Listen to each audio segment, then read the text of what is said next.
Ya Tuhan, kami minta anugerah-Mu Tuhan. Ya Tuhan, kami minta anugerah-Mu Tuhan.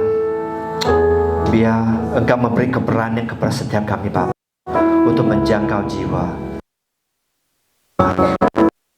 Ya Tuhan, kami mau setia kepada Engkau Tuhan. Dan kami tahu Engkau pasti memberi kekuatan waktu kami melangkah. Terima kasih Tuhan, terima kasih kuasa-Mu Tuhan. Dan Tuhan terus menjamah setiap umat-Mu yang di sini Tuhan. Biar mereka mendengar firman-Mu Tuhan dan terus bertumbuh di dalam Engkau. Bahkan mereka rela menjadi pelaku firman Tuhan. Tuhan, kami serahkan juga ibadah di tangan Engkau. Dan di dalam nama Tuhan Yesus, semua yang percaya katakan amin. Shalom everyone, welcome to church. Ya. Okay, so kita akan terus masuk ke dalam topik petang ini. Okay, everyone is called to serve God. Ya, everyone is called to serve God. Artinya setiap kita dipanggil untuk melayani. Ya, setiap kita dipanggil untuk melayani. Dan memang kita perlu melakukan terobosan hidup kita. Ya, di mana kita puji Tuhan Anda mungkin sudah melayani, tapi saya percaya attitude kita melayani sangat mempengaruhi bagaimana Anda menjaga jiwa-jiwa dan bagaimana engkau bertumbuh. Ya, so everyone is called to serve God. Ya, setiap kita dipanggil. So topik petang ini yaitu call to serve. Dipanggil untuk melayani. Next, dipanggil untuk melayani. Ya, call to serve. Setiap kita dipanggil. Ya, tak ada pengecualian. Bukan hanya pelayan saja atau pemimpin saja, tapi setiap kita dipanggil untuk melayani. So jika Anda belum melayani Tuhan, mari aktif melayani Tuhan. Karena ada sesuatu yang Tuhan sediakan dalam hidup Anda. Ya, waktu Anda melayani, waktu Anda mengambil langkah yang pertama, ya, langkah iman. Okay, next. Serving God is an honor. Artinya melayani Tuhan ialah satu kehormatan. Melayani Tuhan ialah satu kehormatan. Ya. So di sini pasti Anda ada di antara belajar, ada di antara bekerja dan sebagainya. Tapi semua itu yang kita lakukan di dalam bumi ini, ya memang mungkin tak satu tanggungjawab.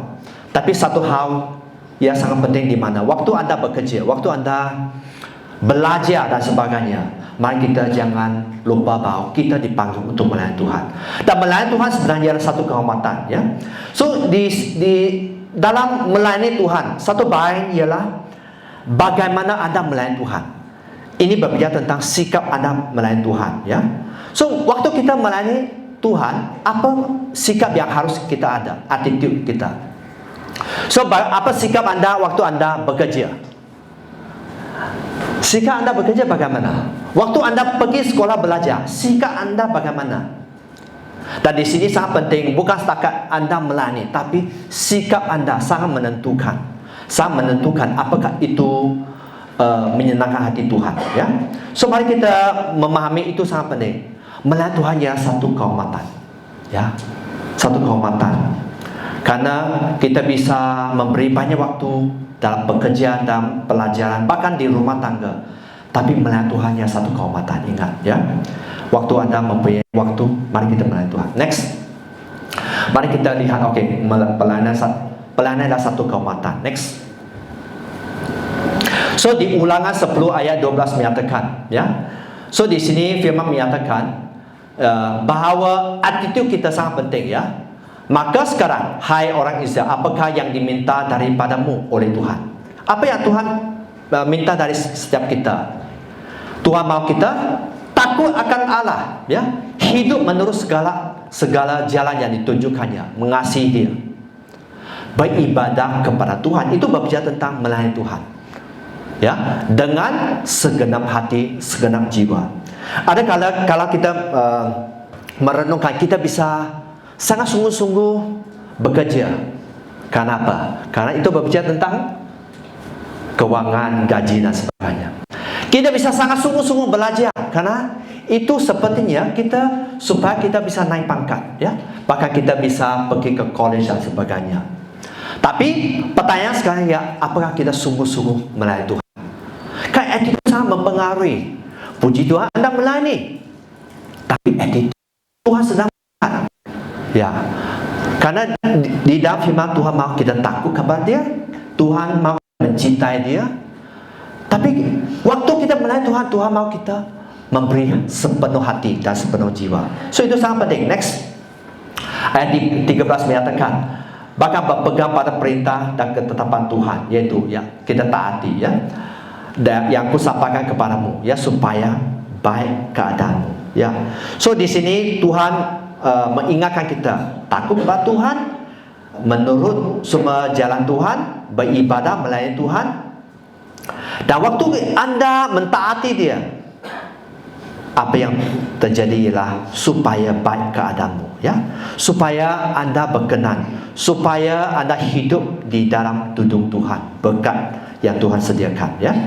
So Tuhan mau kita melayani dengan attitude yang menyenangkan, berkenan.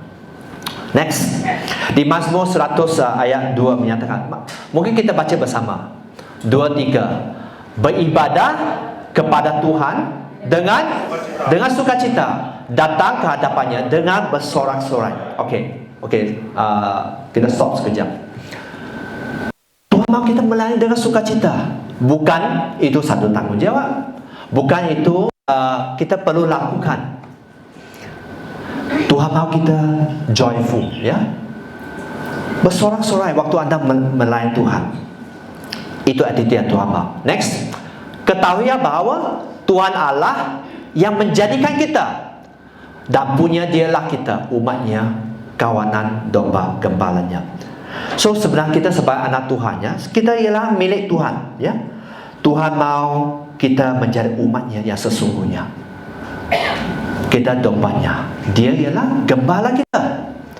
So mari kita ikuti ya, untuk melayani Dia dengan sukacita ya. Next, di Roma 12 ayat 11, pasti Anda sudah tahu ya, firman menyatakan 2-3, janganlah hendak kerajinan kendo, biarlah rohmu menyala-nyala, lainlah Tuhan. So di sini firman menyatakan jangan hendaklah kerajinan kendo. Artinya jangan, waktu kita melayani Tuhan, bukan rutinitas, bukan kita tidak semangat, bahkan kita bermalasan. Tapi Tuhan mahu kita rajin melayani Dia ya. Kita harus rajin. Dan satu bahagian ialah roh kita harus menyala-nyala ya. Kita harus semangat waktu kita melayani. Kerana itu satu kehormatan. Kita bisa sebenarnya kita bisa sangat menghormati pemimpin usaha kita ya, tempat kerja kita. Kita bisa sangat menghormati lecturer, dosen di sekolah Anda. Tapi bagaimana attitude Anda kepada Tuhan? Itu sangat penting. Kita bisa sangat menghormati bahkan Perdana Menteri, Sultan Agung. Kita bisa sangat menghormati. But how about God? Apakah kita sangat menghormati? Kita melayani dengan sangat semangat ya. So di sini satu bahagian ya, bahasa English Bible katakan don't burn out ya.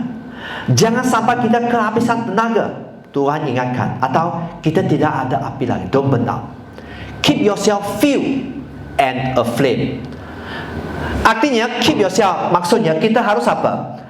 Kita harus terus menerus mengisi minyak supaya bisa terbakar. Aflame, maksud Anda harus terus berapi-api, semangat. Itu yang Tuhan mau. Be alert, servant of the master, yaitu Tuhan, Dialah Tuhan kita. So mari kita melayani dengan benar. Kita dipanggil untuk melayani Tuhan, dan pelayanan dia satu kehormatan. Ingat, pelayanan satu kehormatan ya. Next, kita dipanggil untuk melayani. Loyalty to God, itu sangat penting. Loyalitas ya, itu berbicara tentang hati. Itu tidak bisa dipaksa ya. Tak ada orang bisa memaksa. Kan akhirnya Tuhan tahu hati kita.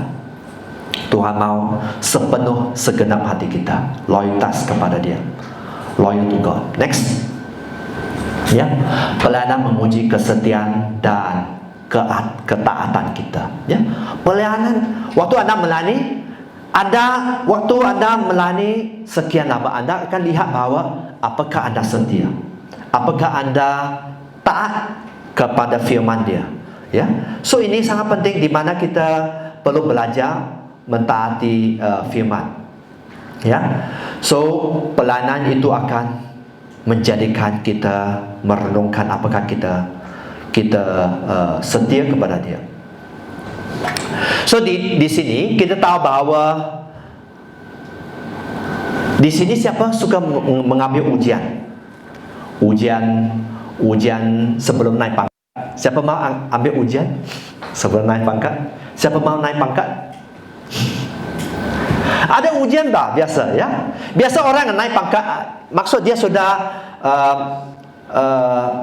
disahkan bahawa dia memang bisa mengambil posisi itu, ya. Biasa orang tidak suka mengambil ujian. Bahkan ada kala kita lari dari ujian, ya.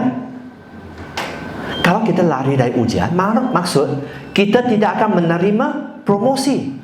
Kan sebelum satu promosi, sebelum satu berkat tertentu yang sudah Tuhan tetapkan dibagi kepada kita, biasa ada ujian. Contoh adalah pelayanan. Kalau anda melayani sekian waktu, mungkin angkat menjadi apa? Ketua penari.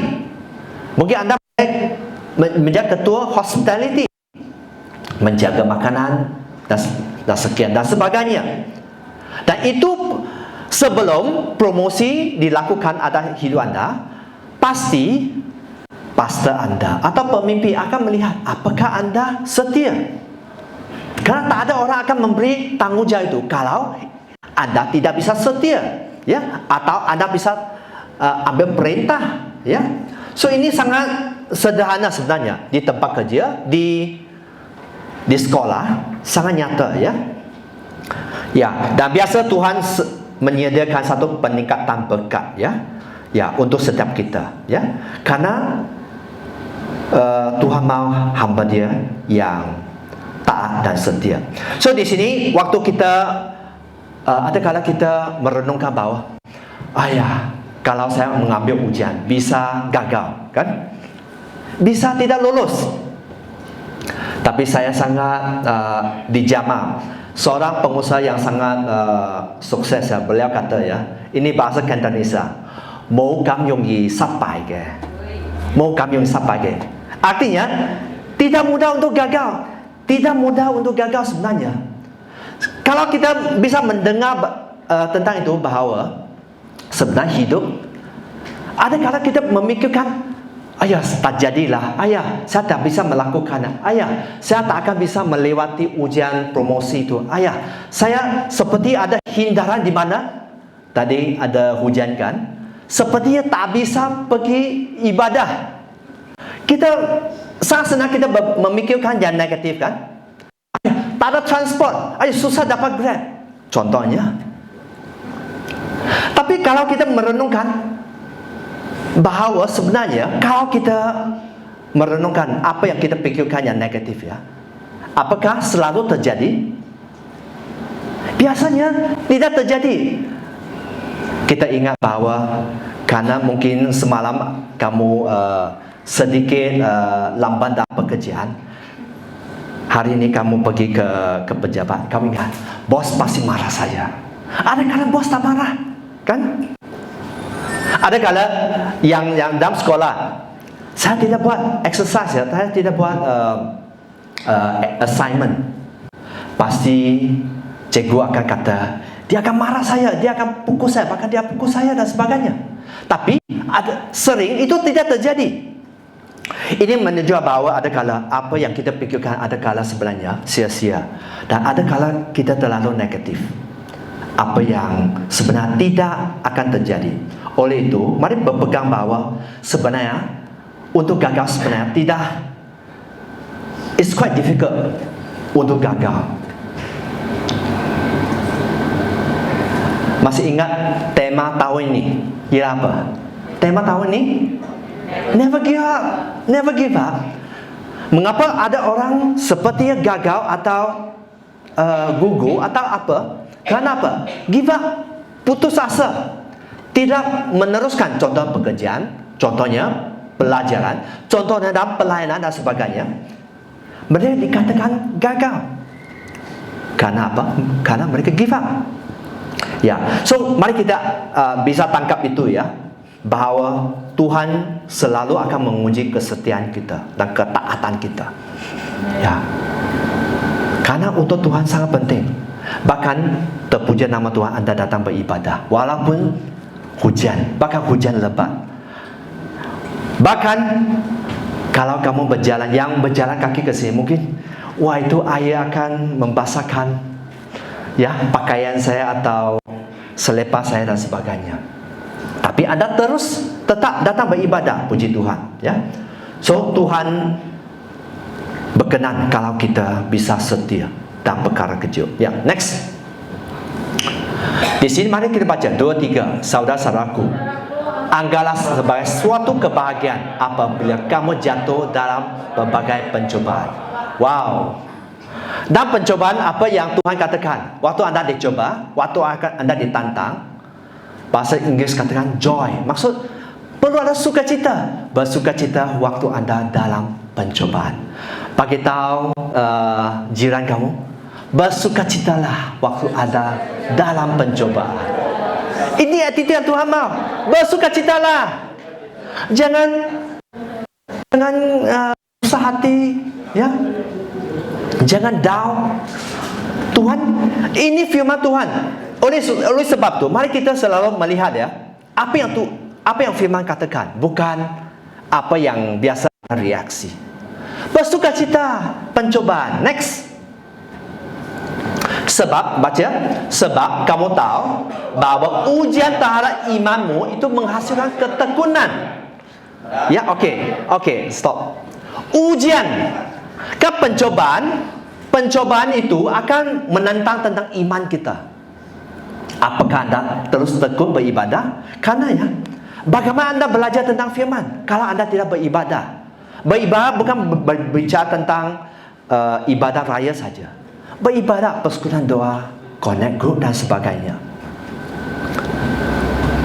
So bagaimana iman anda bisa kokoh waktu anda tidak beribadah? Ya, so ini Tuhan mau mengingatkan kita. Next. Dan biarlah ketekunan itu memperoleh buah yang matang, supaya kamu menjadi sempurna dan utuh dan tidak kekurangan apapun. So Tuhan mau anda apa? Dewasa. Mari kita tahu ya, pencobaan itu tidak melebihi apa. Tuhan tahu limit anda, Tuhan tahu had anda, batas anda. Kalau Tuhan izinkan, pasti anda mampu. Tapi yang kalau waktu kita give up, ya memang kita gagal. Tapi kalau anda terus tekun, ya, terus mengikuti, bahkan anda mau menerobos, anda pasti bisa, ya. Tuhan mau anda dewasa. Tuhan mau anda dewasa.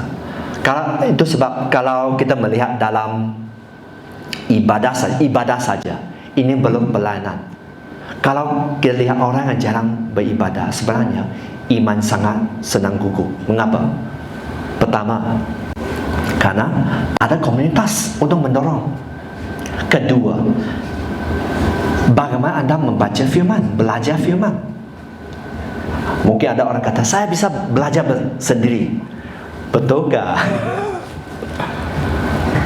Karena kebaikan manusia perlu pertolongan, ya.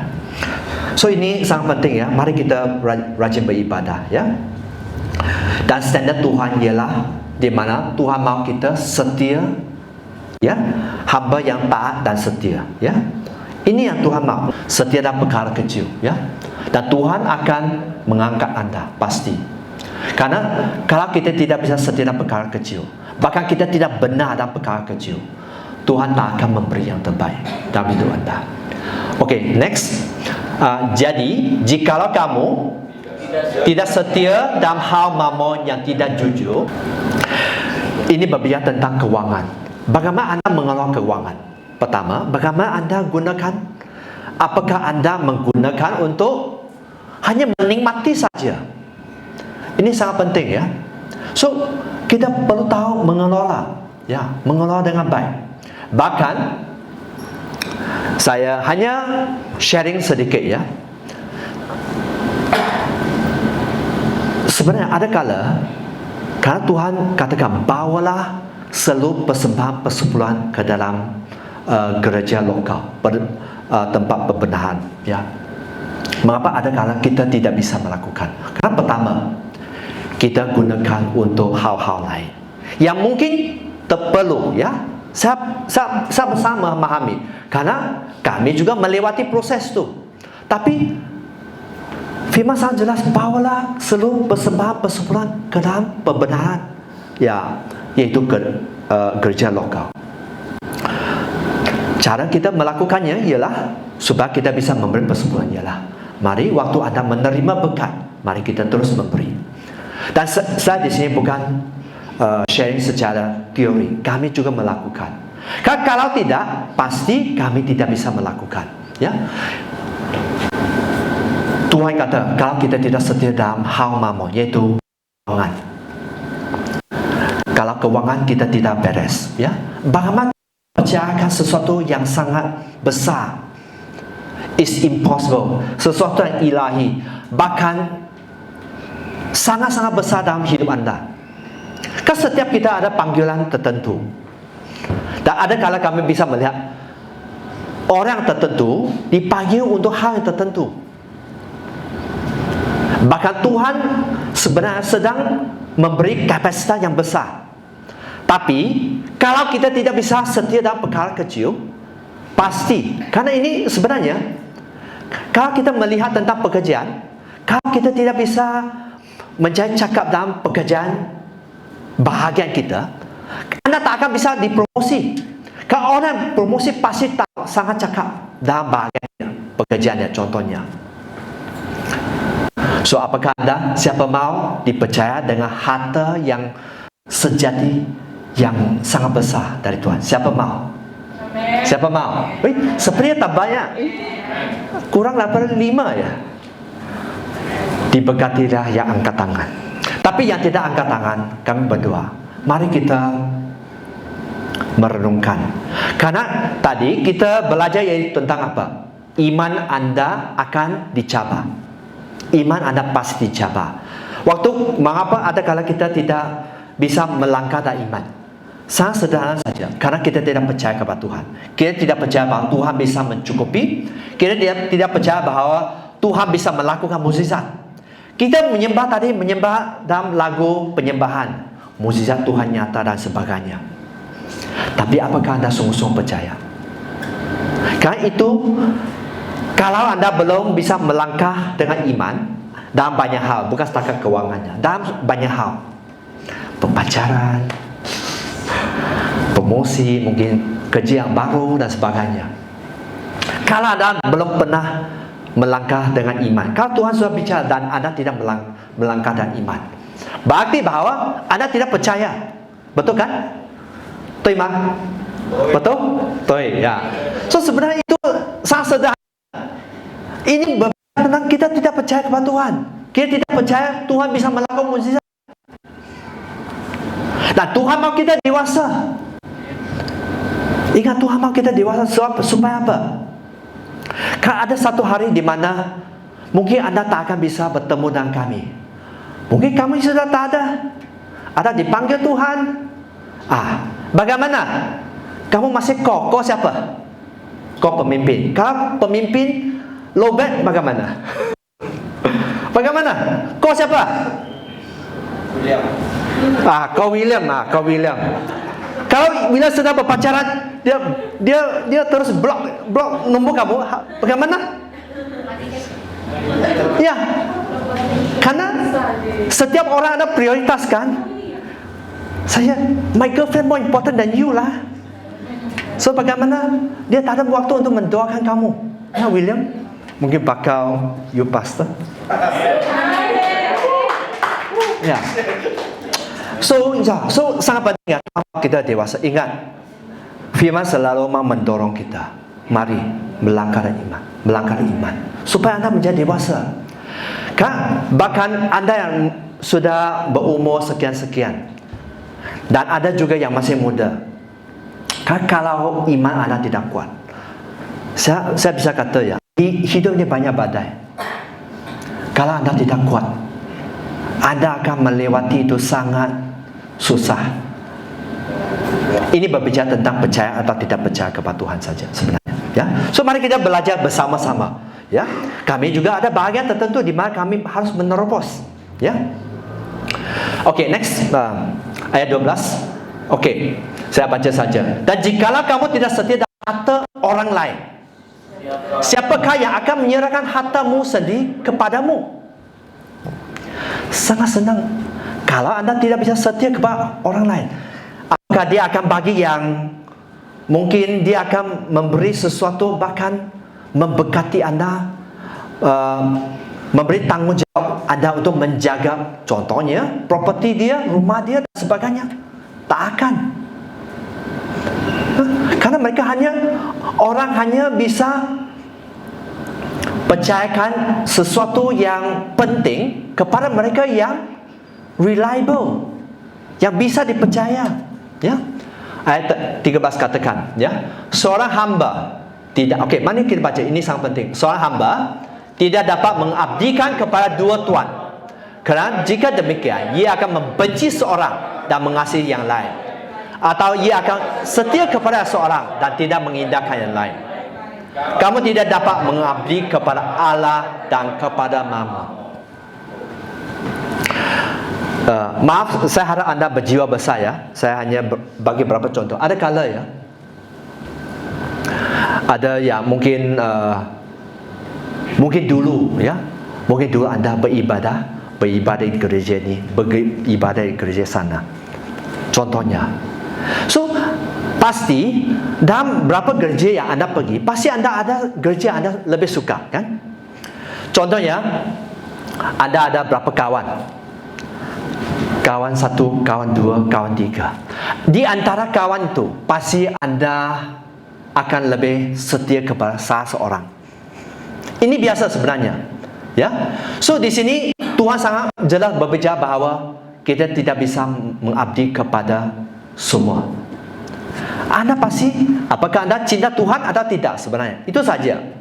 Nah, yang siapa Anda cinta kalau bukan Tuhan? Mungkin Anda cinta wang, mungkin Anda cinta suami kamu atau istri kamu, mungkin Anda sangat cinta kepada anak kamu dan sebagainya. Mungkin Anda sangat cinta kepada pelayanan daripada Tuhan, bisa juga.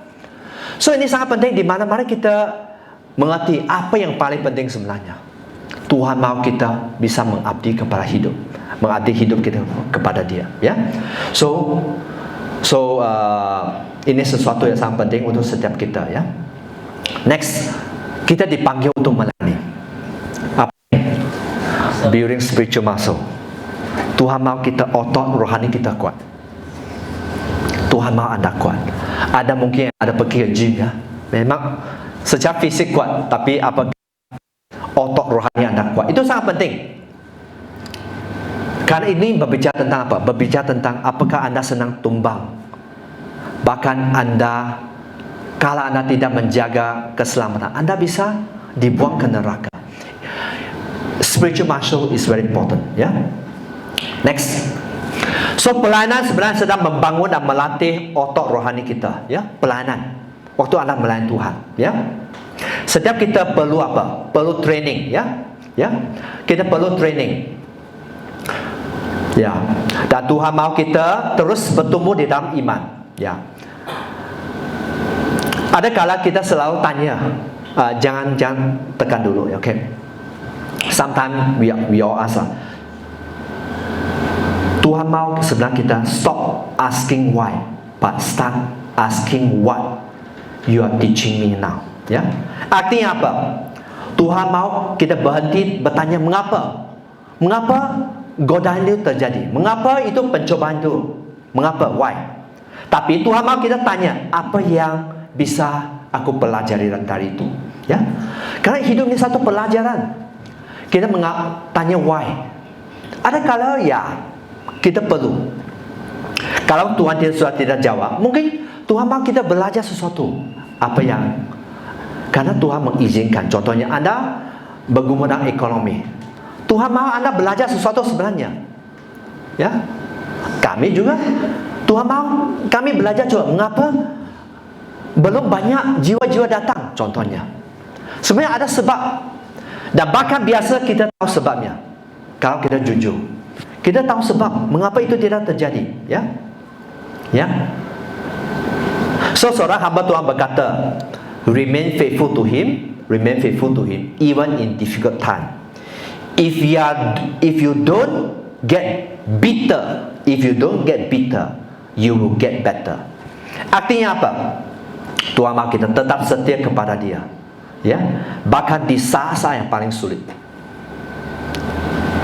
Ya, di saat-saat paling sulit itu akan menguji apakah kita setia kepada Tuhan, apakah kita taat kepada Tuhan. Seterusnya beliau kata, jika kamu tidak menjadi pahit, kamu akan menjadi lebih baik. Hidup ni ada kala kita melihat orang sangat senang pahit, tak tahulah ya, senang sedikit pahitan, sedikit tersinggung, sedikit. Bagaimana Tuhan pakai kita sebenarnya? Tuhan tak bisa pakai kita. Ya, Tuhan mau kita menjadi lebih kuat.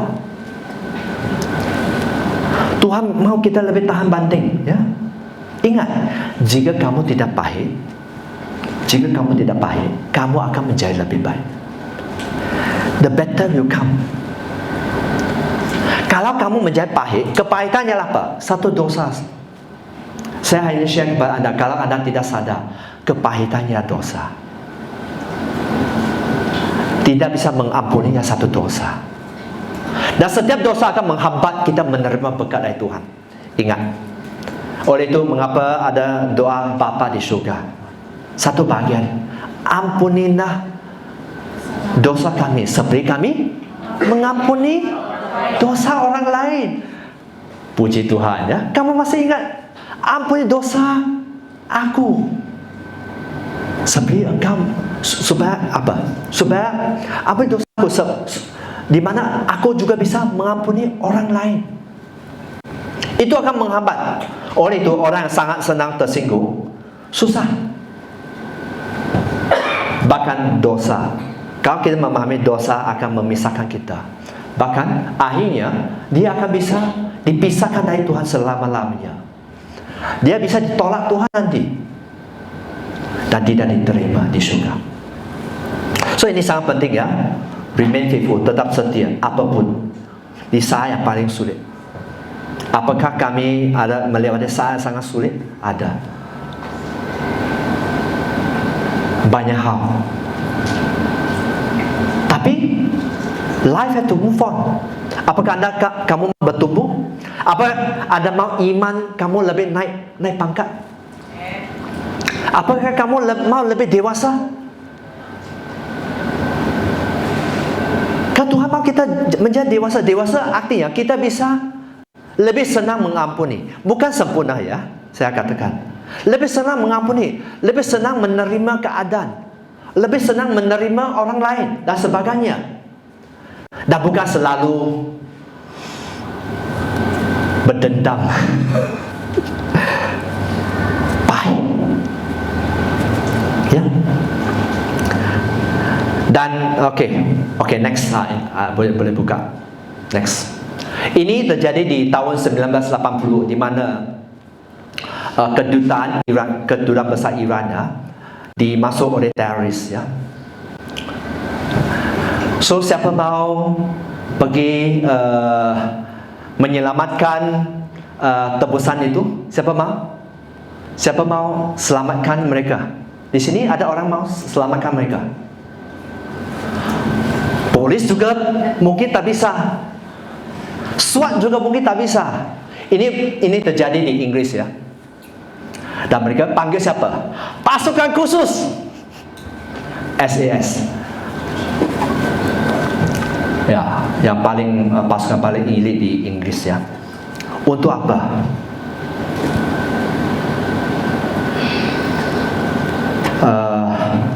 Untuk resolve this issue, hostage issue, ya. So dan akhirnya selepas 6 hari negosiasi, pasukan khusus masuk dan bereskan semua itu. Dan memang ada yang meninggal dan sebagainya.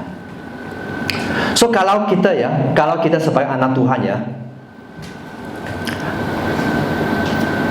Tuhan sebenarnya sedang mau membangun apa? Pasukan khusus. Maksud pasukan Laskar Kristus.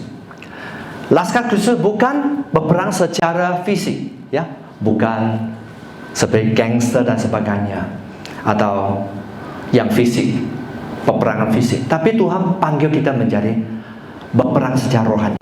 Tuhan mau kita menjadi Laskar Kristus. Supaya apa? Supaya kita bisa dipakai oleh Dia. Tuhan mau kita menjadi laskar Dia. Tuhan sedang memanggil. Tapi waktu Anda berdepan dengan tantangan, bagaimana reaksi Anda? Itu sangat penting. Apakah Anda bisa beresi? Apakah Anda bisa mengatasi? Apakah Anda bisa menjadi lebih dari pemenang? So ini sedikit tentang di mana untuk kita renungkan, ya. Hidup ini contoh itu, ya. Ini krisis tebusan. Di hidup ini banyak cabaran. Next. Oke. Di 2 Korintus pasal 4 ayat 7 menyatakan, tetapi harta ini yang kami punya dalam belanja bejana tanah liat, supaya nyata bahawa kekuatan yang berlimpah-limpah berasal dari Allah, bukan dari diri kita, ya. So tahu bahawa kekuatan kita sumber itu dari Tuhan, bukan dari diri kita. Ayat 8 katakan, dalam segala hal itu kami ditindas, namun tidak terjepit. Kami habis akal, tapi tidak putus asa. Oke, stop. Anda pasti akan ditindas, ya. Anda bahkan mengalami banyak hal, banyak tantangan di hidup ini. Di sini firman katakan, namun kamu jangan putus asa. Jangan putus asa. Karena kuasa yang dari Tuhan sebenarnya lebih besar daripada apa yang Anda lewati sebenarnya. Next. Mari kita baca. Kami dianiaya, namun tidak ditinggalkan sendirian. Kami dihempaskan, namun tidak binasa. Kami senantiasa membawa kematian Yesus di dalam tubuh kami, supaya kehidupan Yesus juga menjadi nyata di dalam tubuh kami. So, firman sangat jelas menyatakan bahawa satu hari di mana kami akan dianiaya, persecuted. Siapa tidak takut aniaya? Siapa tidak takut? Angkat tangan. Wih, ada siapa takut? Angkat tangan. Siapa takut penganiayaan? Wah, semua tak takut. Wah, puji Tuhan. Jemaat City luar biasa, ya. Tidak takut penganiayaan. Wah. Dan kita tahu, ya, orang yang tahan, ya, kalau kita melihat, ya, orang dianiaya, mungkin bukan di negara kita, tapi di bangsa lain. Mereka melewati sangat. Bahkan ada kala mereka perlu membayar harga nyawa. Di sini kita masih bisa beribadah, bahkan ada aircon, bahkan tempat yang sangat selesa. Tapi ada di tempat negara tertentu di mana mereka beribadah harus berdoa. Dan saya dengar satu kesaksian di mana kalau mereka perlu beribadah, mereka perlu tanya Tuhan, hari itu saya beribadah di mana? Mungkin di hutan, mungkin di tempat lain, tepi kolam dan sebagainya. Mereka perlu tanya, kenapa tak ada tempat yang tak? So mari kita belajar bahawa kita perlu bangun iman kita. Okay, next. Di Ibrani pasal 11 ayat 32. Mari kita baca 2-3. Dan apakah lagi yang harus aku sebut? Sebab aku akan kekurangan waktu. Apabila aku hendak menceritakan tentang Gideon, Barak, Simpson, Yephthah, Daud dan Samuel dan Nabi yang kerana iman telah menakluk kerajaan, mengamal kebenaran. Apa yang dijanjikan menutup mulut singa-singa. Okay, stop. So di sini ialah mereka yang sangat luar biasa, tokoh iman. Daud, Samuel, ya, Gideon dan sebagainya. Mereka bisa perangi dan menang. Bukan lihat ayat sebelum itu bahawa kuasa itu dari mana? Kuasa dari Tuhan. Oleh itu, kalau kita mau menang, kita perlu bergantung pada kuasa Tuhan. Next, okay. So, yang bahkan memadamkan api yang dahsyat. Mereka telah luput dari mata pedang. Telah beroleh kekuatan dalam kelemahan. Menjadi kuat dalam peperangan dan memukul mundur pasukan-pasukan tentera asing. Ya. So, mari kita tahu, waktu anda lemah, sebenarnya ada kekuatan yang tersedia.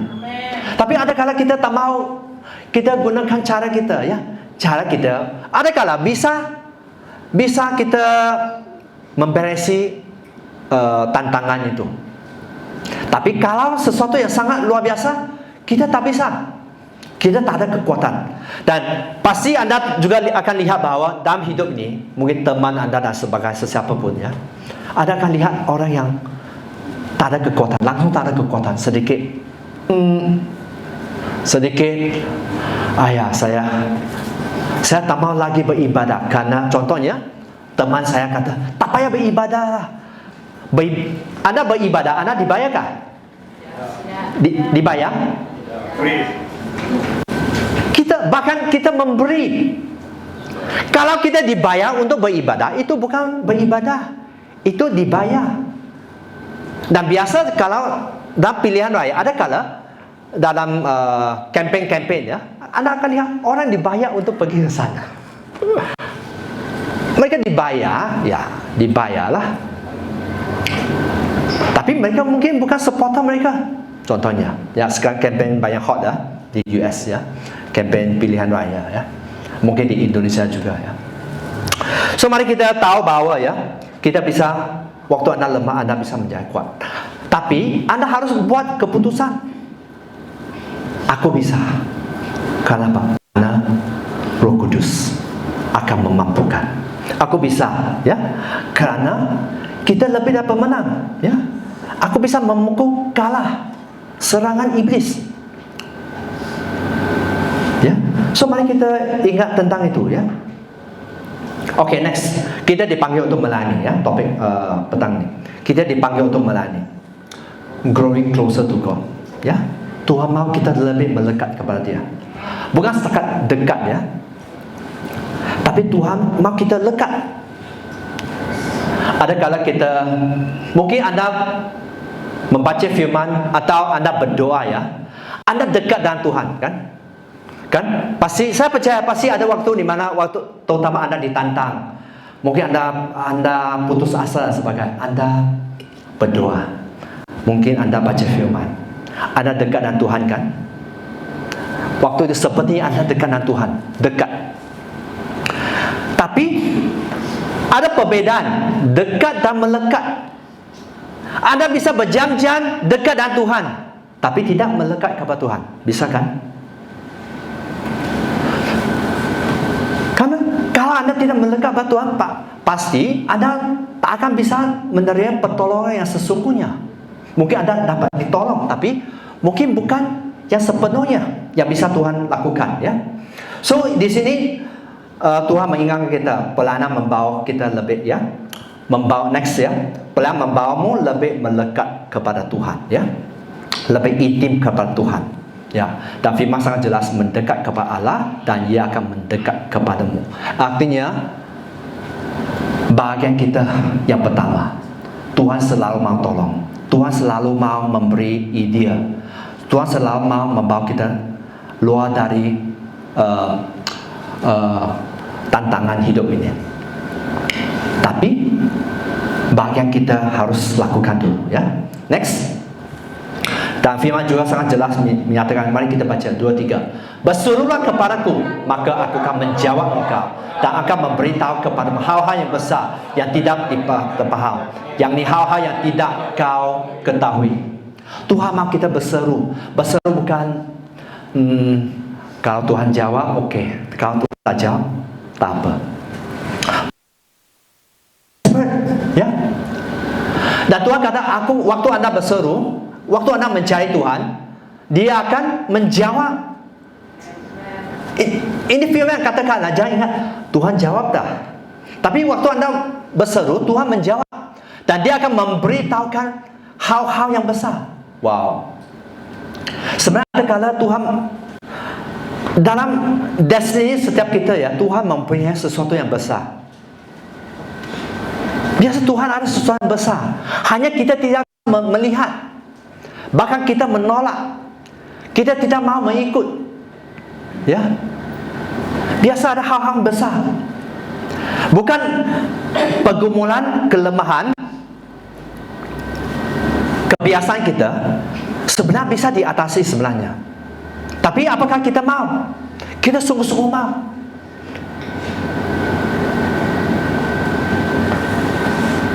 Ya, so ini saja sebenarnya untuk setiap kita. Mari kita renungkannya dan bahkan kita ingat ada waktulah, pasal ada waktulah, belum terbakar belakang saya. Belum terbakar lagi, belum darurat lagi. Bahkan ada yang tidak percaya. Kalau kita sudah tidak percaya, bagaimana? Ada pasti target gairah untuk berseru kepada Tuhan, meminta pertolongan. Ini biasa sebenarnya, ya. Next. So ini sebenarnya satu firman yang sangat biasa, ya. Saya baca sedikit ya. Di Yohanes pasal 15 ayat 1 menyatakan ya, tinggal dalam aku ya. Akulah pokok anggur. Yesus katakan, Bapakku pengusaha. Dan ayat 2 menyatakan, mari kita baca 2-3. Setiap ranting padaku yang tidak berbuah dipotongnya, dan setiap ranting yang berbuah dibersihkannya supaya ia lebih banyak berbuah. Okay, stop. So di sini ada dua bagian. Kalau kita tidak berbuah, kita apa? Apa terjadi? Dipotong. Nanti kita baca ya. Kita akan dibuang. Kalau anda sudah berbuah, anda akan dibersihkan supaya menjadi lebih berbuah. So oleh itu orang yang bisa menangkap itu, kalau mereka sudah berbuah, mereka mau belajar lagi, mereka mau lebih beriman, mereka mau lebih lagi.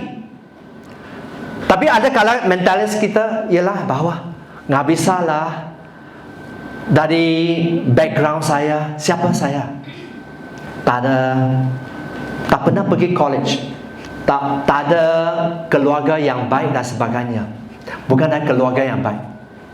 Tak bisa lah. Memang semua hidup saya memang pekerja saja. Kan kalau anda sudah set pemikiran anda, memang kan mengikut iman anda. Firman menyatakan Matius 9, bukan ya, Matius 9 ayat 9, mengikut iman anda. Kalau anda sudah tidak beriman, kalau kamu ingat bahwa semua hidup saya memang pekerja saja. Memang kamu yang set pemikiran anda bekerja, ya, terjadilah.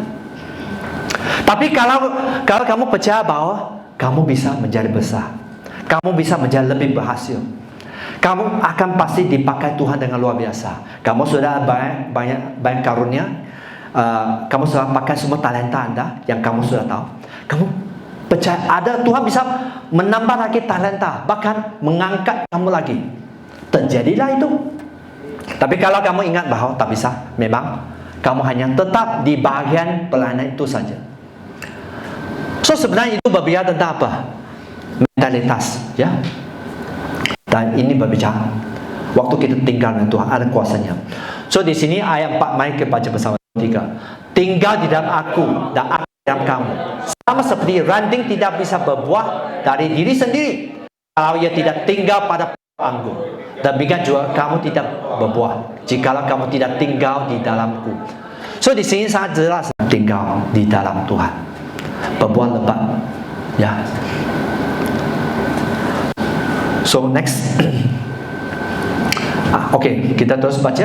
Akulah pokok anggur dan kamu ranting-ranting, ya. Barang siapa tinggal di dalam aku di dalam dia berbuah banyak, sebab di luar aku ia tidak dapat berbuah apa. Sangat jelas ya, kalau di luar Tuhan anda tak akan bisa berbuah. Mungkin ada orang menantang, ada kala orang suka menantang, pastor saya berbuah ya, saya kaya raya, saya pelayanan sangat diurapi, saya Ya. Tapi adakah Tuhan masih mengizinkan kamu berbuah? Tapi sampai bila? Kamu harus tanya. Karena kalau di dalam Tuhan, Tuhan akan menjadikan kita tetap berbuah, tetap naik dan bukan turun. Percaya tak? Tuhan pasti akan menjadikan kita tetap lebih naik dan bukan turun. Pasti. Ayat 6. Barang siapa tidak tinggal dalam aku, ia dibuang keluar seperti ranting dan menjadi kering. Kemudian dikumpulkan orang dan dicampakkan ke dalam api dan dibakar. Sangat jelas. Kalau kita sudah dibuang, ya. Kalau kita di luar Tuhan. Oleh itu, kalau kita lihat teman kita, ya, kalau mereka sudah lama tidak ibadah, kering, tak ada semangat.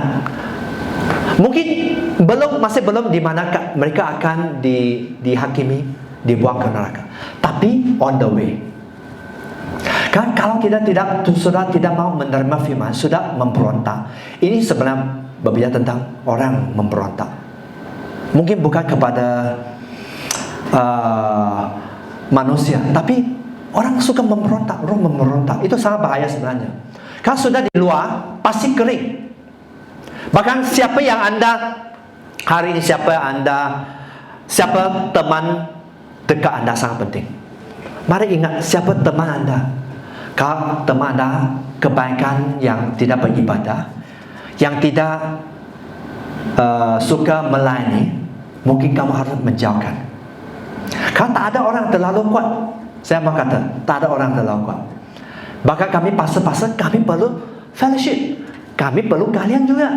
Kami perlu selalu berfellowship dengan kalian dan orang lain. Kami tidak terlalu kuat. Ya? Kalau di luar menjadi kering, dikumpulkan, dicampakkan api, lalu dibakar. Ini berbicara tentang neraka. Ya? Tapi ayat 7, mari kita next. Jikalau kamu tinggal di dalam aku dan firman-Ku tinggal di dalam kamu, minta apa saja kamu kehendaki dan kamu akan menerimanya. Wow. Kalau Anda tinggal dengan Tuhan, mintalah apa yang kamu mau. Apa saja dan kamu akan menerima. Kamu harus percaya. Tapi hanya ini berbicara tentang waktu, ya. Waktu Anda meminta sesuatu. Dan ada kala dalam hidup saya, ada kala sepertinya Tuhan belum menjawab, tapi ada kala sepertinya Tuhan sedang menjawab. Kalau Anda bisa meneliti, ya, cara kerja Tuhan, ada kala waktu Anda berdoa, bukan immediately, bukan terus Tuhan memberi. Oleh itu, mengapa kita perlu dewasa? Mengapa anak Tuhan perlu menjadi dewasa? Mengapa iman Anda terus bertumbuh? Mengapa Anda perlu menjadi kuat dan penganiayaan dan sebagainya? Tuhan mau kita tetap berdiri selepas berperang dengan iblis. Ya, ayat 8. Dalam hal ini Bapa-Ku dipermuliakan, yaitu jika kamu berbuah banyak, dan dengan demikian kamu adalah murid-murid-Ku. Hati Tuhan ialah supaya Anda menjadi murid, bukan hanya Kristen saja. Kalau hanya Kristen saja, saya tidak tahu tentang keselamatan Anda. Kan? Bapak mau kita menjadi murid. Ingat, bagaimana anak menjadi murid? Kita dipanggil untuk melayani. Di dalam pelayanan Anda akan terus bertumbuh. Di dalam pelayanan Anda akan berdoa. Di dalam pelayanan Anda akan berpuasa. Di dalam pelayanan Anda akan membaca firman. Di dalam pelayanan Anda bisa menerima sesuatu, menerima dari sesama. Di dalam pelayanan Anda bisa melihat apa yang Tuhan sedang kerjakan dalam gerejaku. Biasanya kalau Anda memahami, ada kala umat Tuhan tidak memahami. Tuhan selalu mempunyai visi untuk setiap gereja. Ada kala umat tidak memahami, bahkan sangat sedih di mana kerana kita di dalam satu kapal, kita di dalam satu visi. Setiap gereja bisa berbeda, ya. Visi, destinasi gereja bisa sedikit beda, tapi setiap kita perlu menjaga jiwa dan sebagainya. Visi bisa sedikit berbeda. Kalau ini kapal selalu berperang, kalau kamu keluar dari kapal, pasti perangi. Saya harap Anda bisa menangkap, ya.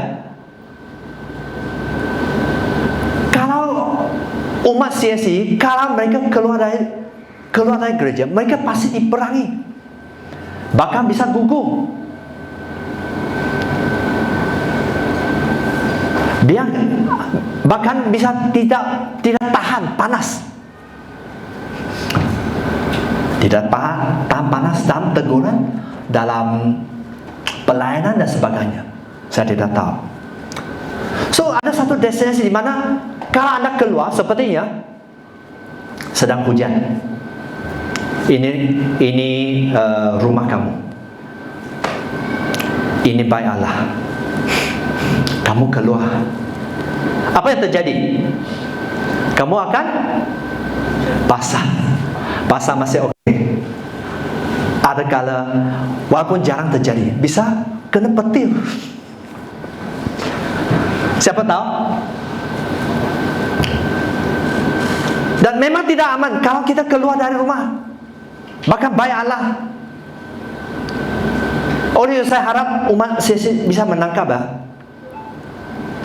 Kalau kamu tahu ya, kita sedang berperang ya. Kalau ada umat yang saya pasti, kalau hari ini kamu sudah mendengar, jangan keluar. Jangan keluar dari gerejamu. Kan iblis tak akan mencari orang yang sudah hilang. Iblis akan mencari orang beriman, di mana mereka akan diperangi. Mereka coba menghabisi Anda. Mereka pasti Anda gugur. Bahkan kalau tadi kita sudah baca ya, kalau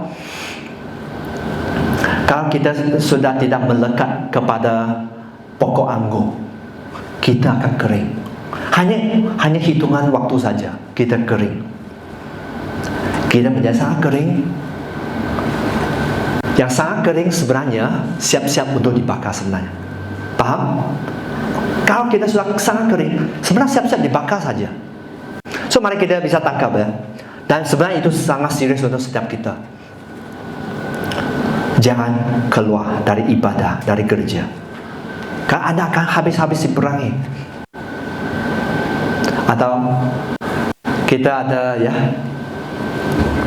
biasa itu kata touch and go ya. Ada kadang orang juga suka cepat touch and go ya. Ada kadang saya touch di sini, saya go, saya keluar.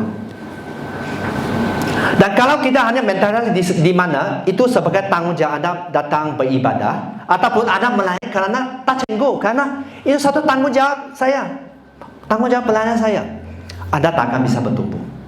Dan kalau kita hanya mentalitas touch and go, Anda berhati-hati, di mana iblis juga akan senang menjerat Anda. Okay, next. Kita dipanggil untuk melayani. Okay, next. Ya, a life that God reward. Ya, maksud kehidupan yang dapat pahala dari Tuhan. Ya, ada upah sebenarnya.